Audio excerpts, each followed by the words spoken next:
Elena Vasquez looked out the small window of her transport ship as it approached the massive space station. The Galactic Council hub was enormous, bigger than any human city.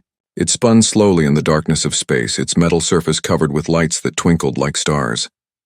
Ships from dozens of different worlds moved around it like busy insects. Elena felt nervous but tried not to show it. She was humanity's first official ambassador to the galaxy. The weight of her entire species rested on her shoulders. Every human back on Earth was counting on her to make friends with the alien races that ruled the stars. The transport ship docked with a soft bump. Elena gathered her things and walked toward the airlock. Her escort, Commander Jackson, followed behind her. "Remember, Ambassador," Jackson said quietly, "these aliens have been traveling between stars for thousands of years. Some of them think we're just smart animals who learned to build rockets yesterday." Elena nodded. She knew this would not be easy. Humans had only discovered faster-than-light travel 50 years ago. The other races had been part of the Galactic Council for centuries or even longer. The airlock opened with a hiss. Elena stepped into the station and immediately noticed the air smelled different. It was clean but had a metallic taste that made her nose wrinkle. The gravity was lighter than Earth's, making her feel like she might float away if she moved too quickly. A tall, thin alien approached them. Its skin looked like blue crystal and its eyes glowed with soft white light. Elena recognized it as a Zephyrian from the briefing materials she had studied. "Welcome to the hub," the Zephyrian said in perfect English, though its voice sounded like wind chimes. "I am Crystal Singer Vex 9. I will show you to your quarters." Elena bowed slightly the way her cultural advisors had taught her. "Thank you, Crystal Singer. I am Ambassador Elena Vasquez, representing the United Earth government." Vex 9's crystalline features showed no emotion. "Yes, we know who you are. Please follow me." They walked through corridors filled with aliens Elena had never seen before. Some floated in the air using technology she couldn't understand. Others walked on 4 legs or 6 legs or no legs at all. The diversity was amazing and frightening at the same time. "How many species are part of the council?" Elena asked as they walked. "Currently 87 full members and 23 associate members," Vex 9 replied without looking back. "Humans would be, if approved, associate members to start." The way Vex 9 said "if approved" made Elena's stomach tighten. She had known this wouldn't be easy, but the coldness in the alien's voice was worse than she had expected. They reached Elena's quarters, which were small but comfortable. The room had been adjusted for human needs, with furniture she could actually use and air that smelled like home. "Your first meeting is tomorrow," Vex 9 said. "You will present humanity's petition to the Junior Council first. If they approve, you may speak to the Senior Council." After Vex 9 left, Elena sat on the bed and looked at her notes. She had prepared for months, learning about galactic politics, trade routes, and the complex relationships between different species. Her mission was simple in theory: get basic trade rights for humanity and sign agreements that would prevent other species from attacking Earth. But Elena knew the real challenge was proving that humans deserved to be here at all. The next morning, Elena put on her best diplomatic uniform and made her way to the Junior Council chambers. The room was huge, with seats arranged in a circle. Representatives from dozens of species sat watching her with eyes, sensors, and organs she couldn't identify. Elena walked to the center of the circle and began her speech. "Honored representatives," she said, her voice clear and strong. "I come before you today representing the 4 billion humans of Earth. We are a young species, but we are eager to learn and contribute to galactic civilization." A massive creature that looked like a walking tree interrupted her. "What can humans possibly contribute? You have no advanced technology. Your fastest ships are primitive. Your weapons are crude." Elena had expected this question. "We may not have the most advanced technology, but we have something else to offer. We have art, music, literature, and philosophy. We have different ways of thinking about problems." A buzzing sound filled the room. Elena realized it was laughter from a group of insect-like aliens called the Korthax. "Philosophy," one of them clicked. "What use is philosophy in space? Can your philosophy mine asteroids? Can your art build starships?" Elena felt her face grow hot, but she kept her voice calm. "Our philosophy teaches us to value every individual life. Our art shows us beauty in the universe. These things matter." "Perhaps," said a new voice. Elena turned to see a young alien that looked almost human, except for its silver skin and completely black eyes. "I am Representative Zara of the Novari Collective. We are interested in human culture. Your music, especially. We have heard some of your broadcasts. Elena smiled for the first time since arriving. Thank you, Representative Zara. We would be happy to share our cultural achievements with any species interested in learning about them. The debate continued for hours. Some representatives seemed curious about humanity, especially the younger species who had only recently joined the council themselves. But the older, more powerful races remained skeptical. The Korthax representative buzzed angrily. Humans are dangerous. They fight wars constantly. Their planet is divided into hundreds of competing nations. How can we trust them? Elena took a deep breath. It's true that humans have fought wars, but we have also learned from our mistakes. We have worked to build peace on our world. The fact that we're here speaking to you with one voice shows that we can overcome our differences.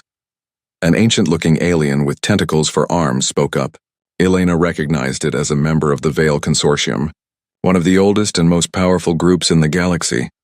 Young human, the alien said in a voice like whispers, you speak of peace, but your species has only recently stopped fighting each other.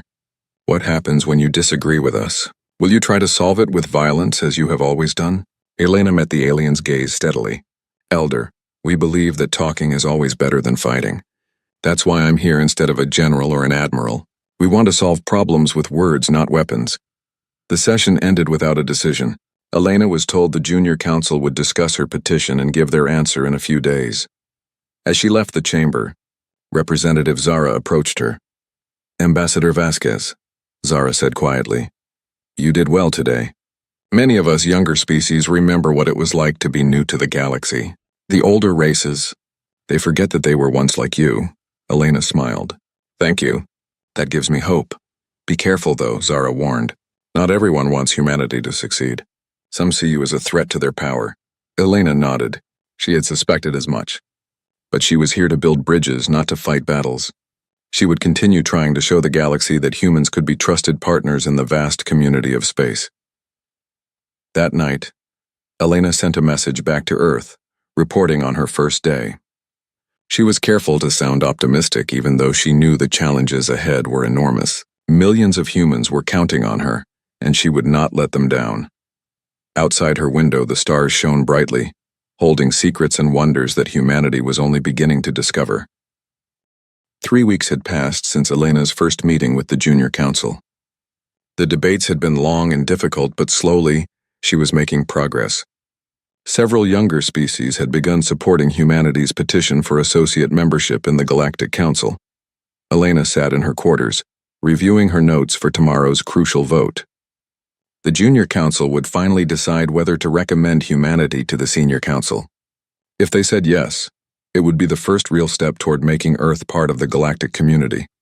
A soft chime indicated someone was at her door. Elena opened it to find Representative Zara, the silver-skinned Novari who had become her closest ally on the station. Elena, Zara said, using her first name as they had become friends. I wanted to warn you about tomorrow. Elena invited her inside and offered her tea, which Zara had grown to enjoy during their many conversations. What kind of warning? Elena asked, pouring the hot water. Zara's black eyes looked worried. Some of the Korthax representatives have been meeting in private. They're not just opposing your petition anymore. They're angry about it. Elena felt a chill run down her spine. What do you mean? They believe humans are more dangerous than you appear, Zara explained. They've been studying your history, your wars, your weapons. They think that if humans join the galactic community, you'll eventually try to take over. Elena shook her head. That's ridiculous. We just want to trade and learn from other species. I know that, Zara said. You know that. But fear makes people think crazy things. The Korthax are one of the most powerful species in the galaxy. If they really oppose humanity, they could cause serious problems. Elena sipped her tea, thinking, what do you think I should do?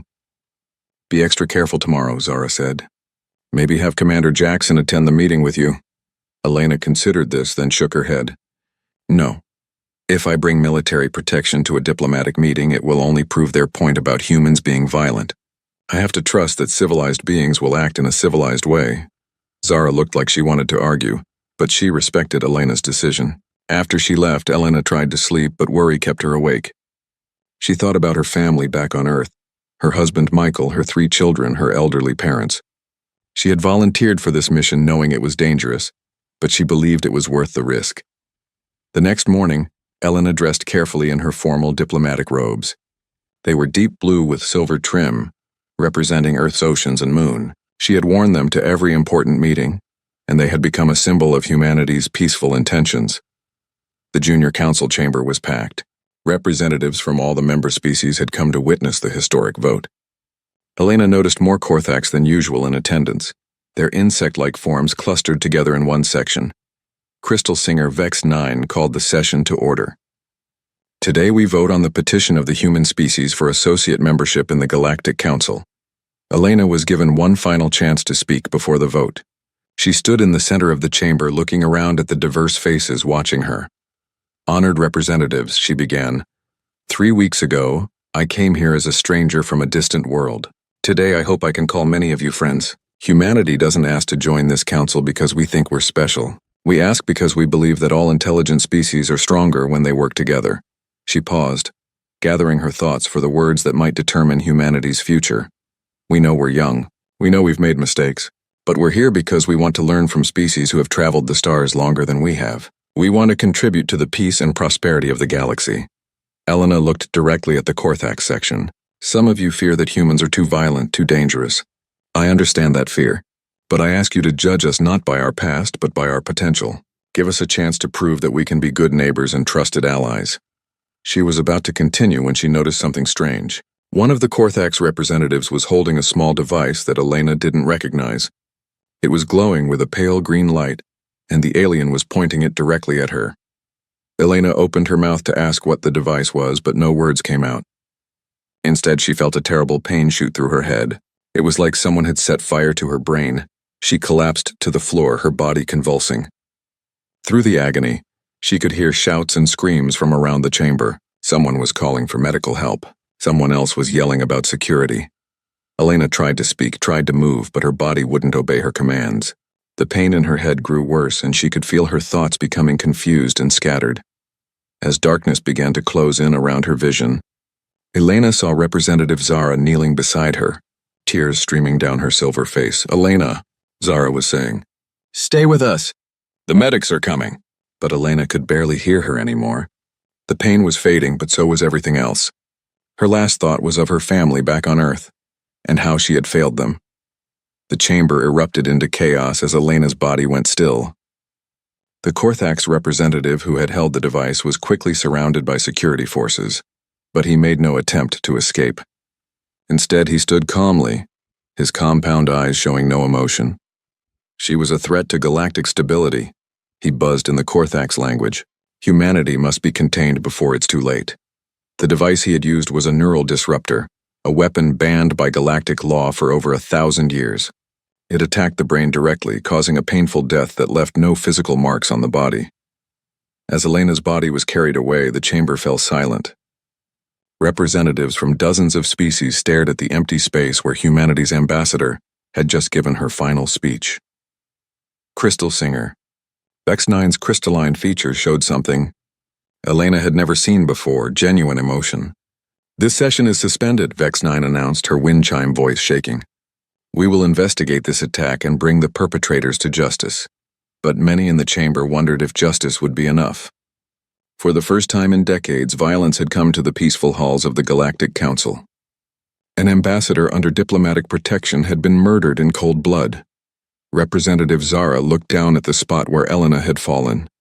The human had been more than just a diplomat. She had been a teacher before accepting this mission, a mother who had left her children behind to serve her species. News of the assassination spread quickly through the galaxy's communication networks. On Earth, the announcement was met with shock and grief. Elena Vasquez had become a symbol of humanity's hopes for the future. Her death felt like an attack on those hopes themselves. The Galactic Council issued a formal statement expressing regret for the unfortunate incident and offering to accept a new human ambassador. They suggested that humans shouldn't let one extremist action discourage them from pursuing membership. But as the hours passed and no response came from Earth, some began to wonder if humanity would simply abandon their efforts to join galactic society. After all, they were just one small species among many. Surely they would realize they weren't ready for the complexities of galactic politics. They had no idea how wrong they were. The first sign that something was wrong came 12 hours after Elena's body arrived back on Earth. The daily communication from the human embassy on Kepler Station simply didn't happen. The Zephyrian communication officer waited for the usual status report, then sent a query asking if there were technical problems. No response came. Crystal Singer Vex 9 tried to contact Earth directly through the Galactic Communication Network. The connection went through normally, but no one answered. The automated systems responded, confirming that the messages were being received, but no human voice replied. Perhaps they're just grieving.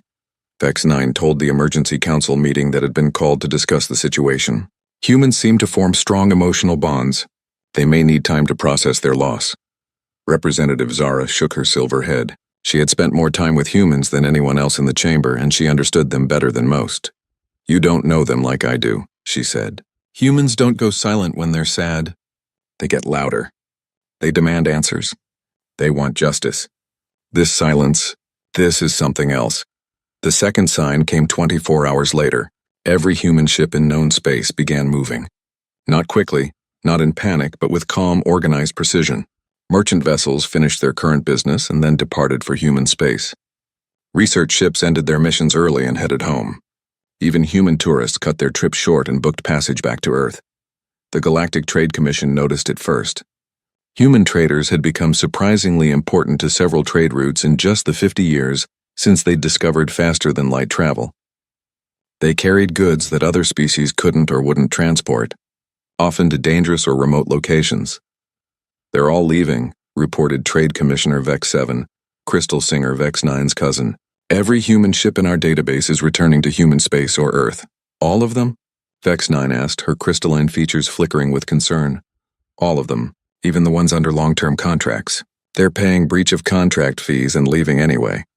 The third sign was the recall of human colonists. Humans had established small settlements on 17 different worlds, mostly in systems that other species considered too hostile or worthless to bother with. These colonies had struggled but survived, and some had even begun to prosper. Now transport ships arrived at each colony with orders to evacuate everyone back to human space. The colonists didn't argue or ask questions. They simply packed their belongings and left, abandoning years of hard work without explanation. The Galactic News Networks started paying attention. For 50 years, humans had been expanding outward from their home system, making contact with new species, setting up trade relationships, and slowly but surely becoming part of the galactic community. Now they were reversing course entirely. It's unprecedented, news anchor Melodic Tone Zex 8 announced on the Galactic News Network. Never in recorded history has an entire species voluntarily withdrawn from galactic society. Human colonies are being abandoned. Human ships are returning home. Even human diplomatic staff have left their posts without explanation. The fourth sign was the most disturbing. Human communications with the outside galaxy stopped completely. Not just official government communications, but everything. Human scientists stopped responding to research collaborations. Human artists stopped sending their work to galactic art exchanges. Human students at galactic universities packed up and went home. It was as if humanity had built a wall around itself and disappeared behind it. Representative Zara requested permission to travel to Earth to investigate, but her request was denied by her own government. The Navari Collective didn't want to risk another diplomatic incident. Let them sulk, said Senior Council member Ancient Mind Kex 1 of the Veil Consortium. Perhaps this withdrawal will teach them humility. When they're ready to behave like civilized beings, they can try again. But privately, some of the older and wiser council members were beginning to worry. Species didn't usually react to tragedy by withdrawing completely from galactic society. Most became more engaged, demanding justice or revenge. The silence from humanity was unnatural. It suggested something was happening behind that wall of quiet, but no one knew what. The fifth sign came a month after Elena's death. Long-range sensors detected massive energy signatures coming from human space. Ships were being built, but not just any ships. The energy readings suggested vessels far larger than anything humans had constructed before. More disturbing were the readings from human industrial worlds. Power consumption had increased by 300% across all human systems. Factories that had been idle were now running at full capacity. Raw materials were being gathered on a scale that suggested preparation for something. What are they building? Crystal Singer Vex 9 asked the intelligence briefing. We don't know, admitted Intelligence Coordinator Flex 5. Our sources inside human space have gone silent. Even the humans who used to provide us with information have stopped responding to contact attempts. The sixth sign was the most ominous. Human space had become completely opaque to outside observation. Previously, humans had been relatively open about their activities. Now their communications were encrypted with codes that galactic intelligence services couldn't break. Their ship movements were hidden by some kind of new stealth technology. Even their industrial signatures were being masked. It was as if humanity had vanished from the galaxy while still remaining physically present. 3 months after Elena's assassination, the Galactic Council received its first communication from Earth since the incident. It wasn't a message of grief or a demand for justice. It wasn't even addressed to the Council officially. Instead, it was a simple data packet sent to every species in the galaxy simultaneously. The packet contained detailed information about Elena Vasquez, her background as a teacher, her family, her children, her volunteer work helping refugees, her decision to risk her life for the chance at peace. Along with Elena's biography was a single line of text. This is who you killed. No demands were made. No threats were issued. No timeline for revenge was given. Just the facts about who Elena had been and the implication that humanity would not forget. The silence continued for another month. During this time, several species tried to make contact with humanity through various channels. Trade representatives offered lucrative deals. Scientists proposed joint research projects. Even some military leaders suggested defensive alliances. All were ignored. The galactic community began to split into 2 camps. Some believed that humanity had been so traumatized by Elena's death that they had given up on joining galactic society. These optimists suggested that humans would eventually overcome their grief and return to normal diplomatic relations. Others, particularly those who had studied human history more carefully, began to suspect that something far more serious was happening. These pessimists pointed out that humans had a long history of dramatic responses to what they perceived as injustice. Look at their wars, warned military analyst Prime Strike Jex-9 in a classified report to the Senior Council. Humans don't just fight to win territory or resources. They fight for ideas, for principles, for revenge. And when they fight with everything they have. The report was dismissed by most council members as paranoid speculation. After all, what could one small species do against the combined might of the galactic community? They would find out soon enough. As the 4th month of silence began, deep space monitors detected human ships leaving their territory for the first time since the withdrawal. But these weren't the same ships that had departed months earlier. These were larger, more advanced, and moving with purpose toward destinations unknown. The galaxy held its breath, sensing that the silence was about to end. What came next would change everything. The attack came at exactly 12 Universal Standard Time, 4 months and 7 days after Elena Vasquez died on the floor of the Junior Council chamber. It wasn't an attack with weapons or warships. There were no explosions, no battles, no deaths. Instead, it was something far more devastating. The complete collapse of galactic civilization's technological foundation.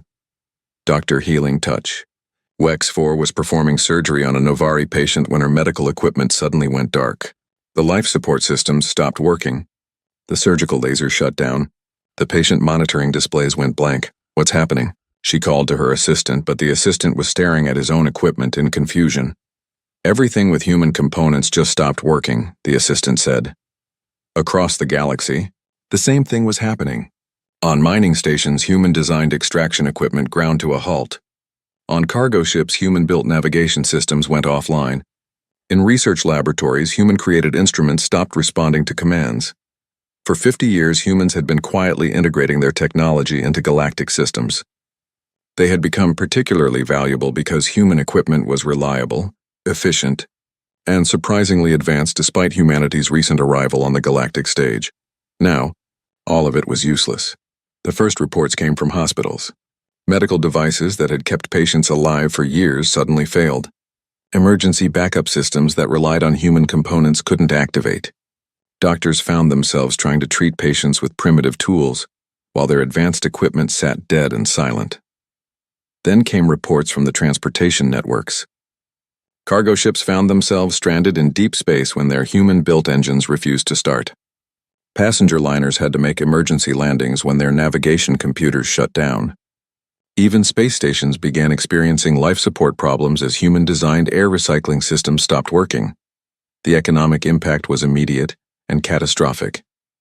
Trade routes that had depended on human transportation collapsed overnight. Industries that used human technology ground to a halt. Financial markets crashed as investors realized the scope of the disaster. But the technological shutdown was only the beginning. At 12:30 Universal Standard Time, the second wave of humanity's response began. Every major news network in the galaxy received massive data packages containing information that their intelligence services had thought was secret.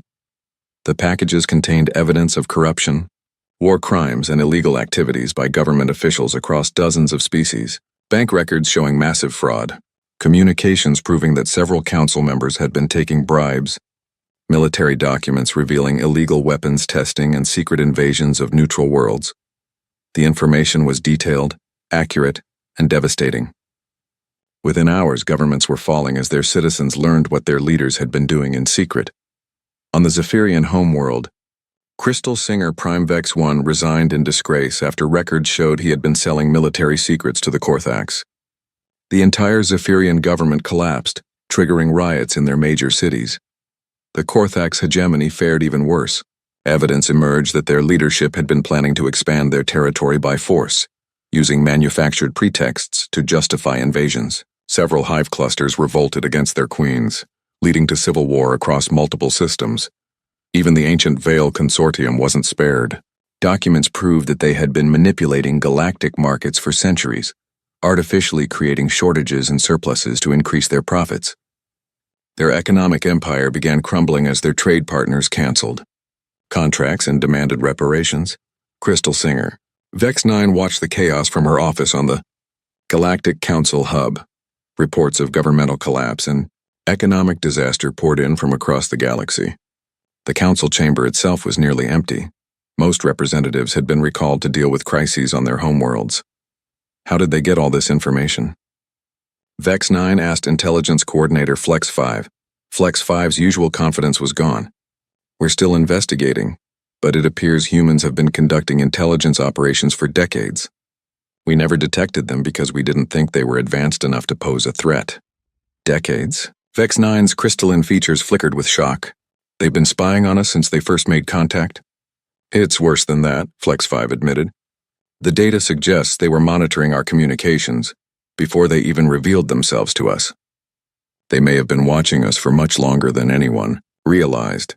The third wave came at 18 Grosk Universal Standard Time. Human ships appeared simultaneously in the space, around 17 different worlds, not with weapons or invasion forces, but with something far more devastating. They began systematically, destroying the trade infrastructure that connected the galactic economy. Cargo transfer stations were disabled with precision, strikes that left them intact but non-functional. Communication relays were surgically removed from key trade routes. Jump gates that allowed faster-than-light travel between distant systems were somehow made inoperable. The attacks were carried out with surgical precision. No lives were lost, but the economic arteries that kept galactic civilization functioning were severed one by one. What made it worse was that many of these installations had been built with human assistance. Humans had helped design them, construct them, and maintain them. They knew exactly where to strike to cause maximum disruption with minimum violence. Representative Zara tried desperately to contact her human friends, hoping to understand what was happening. But her communication attempts were either blocked or went unanswered. The few humans who did respond gave the same message. We tried to do this peacefully. You made a different choice. The fourth wave targeted the galactic financial system. Every bank, every trading house, every economic institution discovered that their human-designed security systems had been compromised. Not destroyed, compromised. Humans had apparently built backdoors into every piece of financial software they had ever created. Now they were using those backdoors to freeze assets, redirect funds, and cause controlled chaos in the galactic economy. Trillions of credit simply vanished from accounts belonging to the military-industrial complex. Defense contractors found their assets frozen. Weapons manufacturers discovered their funds had been donated to refugee relief organizations. Meanwhile, Accounts belonging to hospitals, schools, and humanitarian organizations were mysteriously receiving large deposits from unknown sources. The message was clear. Humans were not interested in stealing wealth for themselves. They were redistributing it according to their own moral judgments about who deserved to prosper and who deserved to be punished. By the end of the first day, galactic civilization was in chaos. Governments were falling, economies were collapsing, and the transportation networks that held everything together were falling apart. The Galactic Council called an emergency session, but fewer than half the representatives could attend. Most were dealing with crises on their home worlds or were stranded by the breakdown of interstellar travel. Those who did attend had only one question: what did humanity want? The answer came in a broadcast that reached every functioning communication device in the galaxy. The transmission showed a simple image, Elena Vasquez's official diplomatic portrait, and beneath it, a single line of text. She believed in peace. You chose war. Now you will learn what war with humanity actually means. The broadcast lasted exactly 10 seconds. Then human space went silent again, leaving the galaxy to deal with the consequences of underestimating the species they had dismissed as primitive newcomers. The war Elena had tried to prevent had begun, but it was unlike any war the galaxy had ever seen. There were no battles, no invasions, no conquered territories. Instead, humanity was systematically dismantling the civilization that had rejected them, piece by piece, until the survivors would be forced to build something better in its place. 6 months after the collapse began, Representative Zara stood in what used to be the Galactic Council chamber. Half the seats were empty now. Several governments had fallen completely, while others were still fighting civil wars triggered by the revelations of corruption. The once mighty chamber felt hollow and broken. The great dream of galactic unity that had taken centuries to build had crumbled in a matter of days. Zara was one of the few representatives who still came to the council hub regularly, hoping against hope that some way could be found to restore order. But every day brought news of fresh disasters as the effects of humanity's response continued to spread. The Korthax hegemony had split into 7 different factions, each claiming to be the legitimate government. The Zephyrian homeworld was under military rule after their democratic institutions collapsed. Even the ancient Vale Consortium was struggling to maintain control of their far-flung territories. Through it all, humanity remained silent. Then, exactly 6 months and 1 day after Elena's death, the silence ended. Every communication device in the galaxy received the same transmission simultaneously. It wasn't a threat or a demand for surrender. Instead, it was something unexpected. An invitation. The transmission showed a human woman sitting at a simple desk. She was middle-aged, with graying hair and kind eyes that reminded Zara painfully of Elena.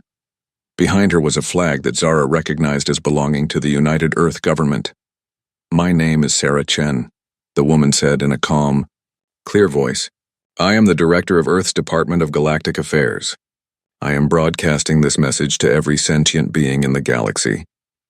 Zara found herself leaning forward, desperate to hear what humanity's first official communication in months would contain. 6 months ago, Ambassador Elena Vasquez was murdered while trying to build bridges between our species and yours, Director Chen continued. Elena was a teacher, a mother, and a believer in the possibility of peace among all intelligent life. Her death showed us that the galaxy was not ready for the kind of cooperation she had hoped to build. The director paused, and when she continued, her voice carried a weight of sadness and determination that made Zara's silver skin tingle with emotion. Elena believed that all sapient beings could work together for the common good. She believed that differences in culture, biology, and technology could be sources of strength rather than conflict. She believed that every individual life had value, regardless of species. The response to her murder proved that these beliefs were not shared by the galactic community she tried to join. Zara felt tears forming in her black eyes. She had tried to warn Elena about the dangers, but the human ambassador had trusted in the basic decency of galactic civilization. That trust had cost her everything. "So we have shown you what the galaxy looks like when humans stop participating in it," Director Chen said. "Your hospitals struggle without our medical technology. Your economies collapse without our transportation networks. Your governments fall when their corruption is exposed. This was not revenge. This was education." The director stood up from her desk and walked to a window that showed the blue curve of Earth against the darkness of space. Now we offer you a choice, she continued. You can continue trying to rebuild the old system, the system that allowed corruption, exploitation, and murder to flourish in the halls of diplomacy. Or you can help us build something better. The transmission showed images of human ships approaching various worlds, not with weapons but with supplies. Medical equipment was being delivered to hospitals.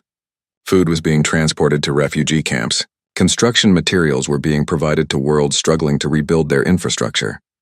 We are not conquering you, Director Chen explained. We are offering to help you become the civilization that Elena believed you could be. But there were conditions.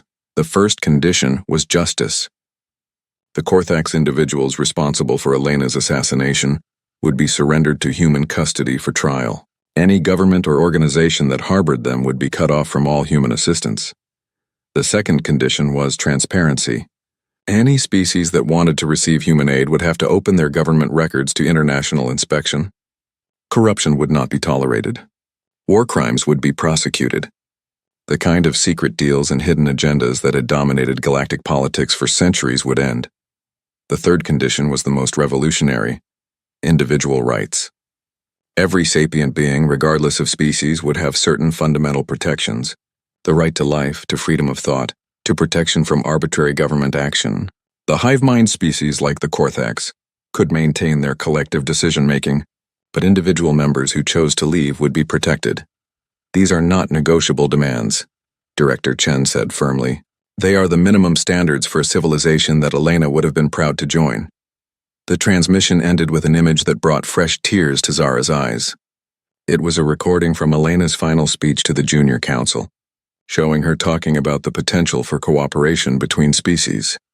Judge us not by our past, but by our potential, Elena's voice said across the void of space and time.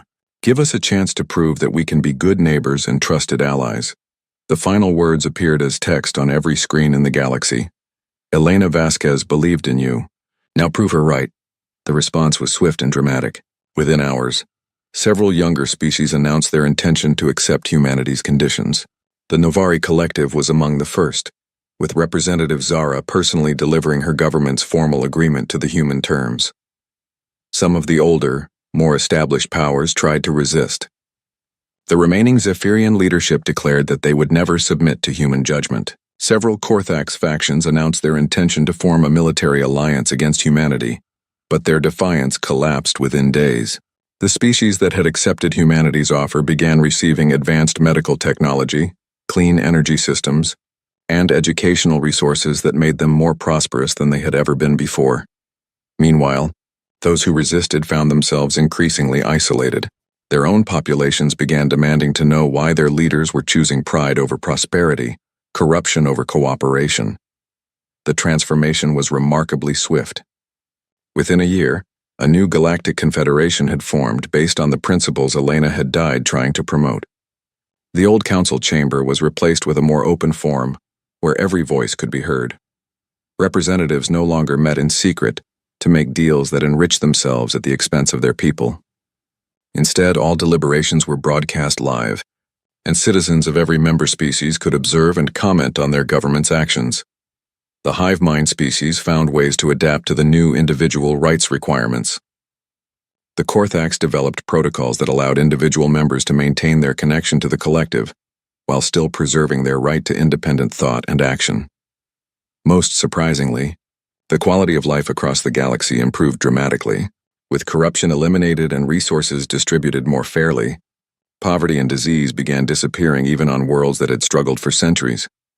Human technology, freely shared with species that met the ethical standards, accelerated scientific progress at an unprecedented rate. Diseases that had plagued entire species for millennia were cured. Environmental damage that had seemed irreversible was repaired. Even death from old age became optional for species that chose to accept human longevity treatments. 5 years after Elena's death, Representative Zara stood in the new Confederation Assembly, watching as a statue of Elena Vasquez was unveiled in the center of the chamber. The statue showed Elena not as she had died, but as she had lived, with her hand extended in friendship, hope shining in her carved features. The inscription beneath read, "Elena Vasquez, teacher mother, believer in peace, her death taught us how to live." The ceremony was attended by representatives from over 200 species, more than had ever been part of the old Galactic Council. But these representatives were different from the corrupt officials who had dominated the old system. They had been chosen by populations that were more educated, more prosperous, and more free than any generation in galactic history. Director Chen, now the first human member of the Confederation Assembly, gave the dedication speech. Elena died believing that all sapient beings could work together for the common good, Chen said to the assembled representatives. She was murdered by those who saw cooperation as weakness, who preferred exploitation to collaboration. But her death accomplished what her life had only begun. It forced us all to choose what kind of galaxy we wanted to live in. We chose Elena's vision over the alternative. Chen paused and looked around the chamber at the diverse faces listening to her words. This statue is not a monument to the dead, she continued. It is a promise to the living, a promise that we will never again allow fear and hatred to triumph over hope and cooperation. Elena Vasquez will never see the galaxy she dreamed of building, but her children will, and their children will grow up in a universe where being different is celebrated, where justice is universal, and where every individual life has value.